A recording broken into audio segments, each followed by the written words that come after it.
Се позагрижувачкиот тренд на намалување на сточниот фонд во земјава, најмногу заради инертноста на државата, се поизвесно е дека лесно може да го доведе во прашање домашното производство на месо и млеко.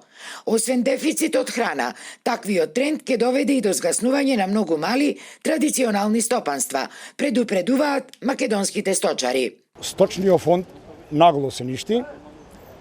Моментално во Пелагонија и општина Битола во 19 села остана 3 булудзи овци и криза за јагне.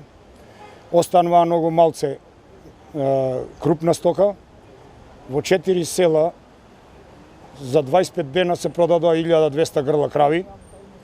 Тука ќутат млекарите, 4 млекари губат 5000 литри млеко дневно, а тоа го ќутат за да го носат од извоз.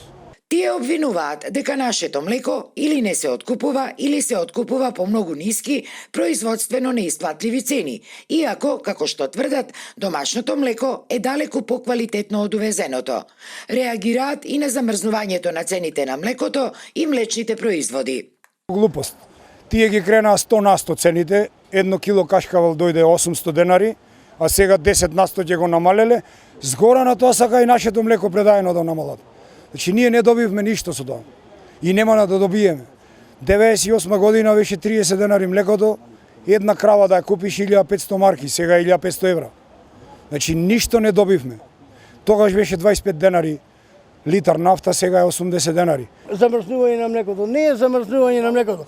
Тие ги кренаа малопродажните цени по дуќаните 500 на 100.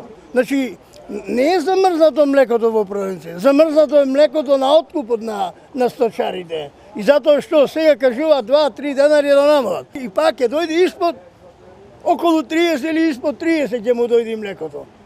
Инаку, според податоците на Државниот завод за статистика, во 2022 година, во споредба со 2021, вкупниот број на говеда е намален за 7,2%, главно кај индивидуалните земјоделски стопанства.